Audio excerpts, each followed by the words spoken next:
বিয়ে, প্রেম আর বিতর্ক যেন নোবেলকে ছাড়েই না। এবার সকল বিতর্ক পিছনে ফেলে কারাগারেই ফের বিয়ে করলেন আলোচিত সমালোচিত সারেগামা খ্যাত গায়ক মাইনুল আহসান নোবেল। এক স্ত্রীকে রেখে আরেকজনকে বিয়ে, এ নিয়ে শুরু হয়েছে নতুন বিতর্ক। ওয়ালটন আবারও মিলিনিয়ার অফারে ওয়ালটন ফ্রিজ কিনে আপনিও হয়ে যেতে পারেন মিলিয়নিয়ার। মিলিনিয়ার ছড়াছড়ি দেশ জুড়ে, এটা শুধু ওয়ালটনই পারে। ধর্ষণের অভিযোগ করা ইডেন মহিলা কলেজের সেই ছাত্রীকে বিয়ে করেছেন গায়ক নোবেল।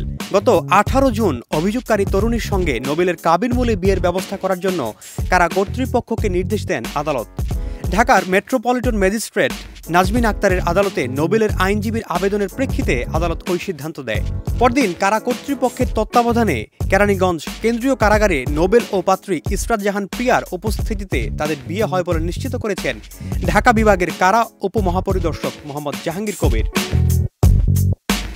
নোবেলের আইনজীবীর আবেদনে উল্লেখ করা হয়, বাদী ও আসামির মধ্যে ভুল বোঝাবুঝি সৃষ্টি হওয়ায় বাদী মামলাটি করেছেন এবং তারা বিবাহ বন্ধনে আবদ্ধ হতে ইচ্ছুক।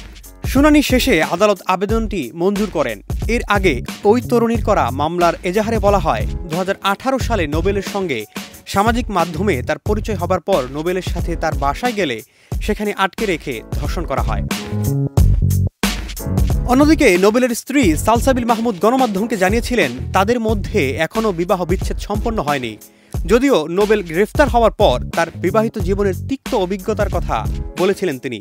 সালসাবিল মাহমুদ বলেন, তিনি আগেই নোবেলকে তালাকের চিঠি দিয়েছিলেন, তবে তা মিটমাট হওয়ার পর আর বিবাহ বিচ্ছেদ কার্যকর হয়নি।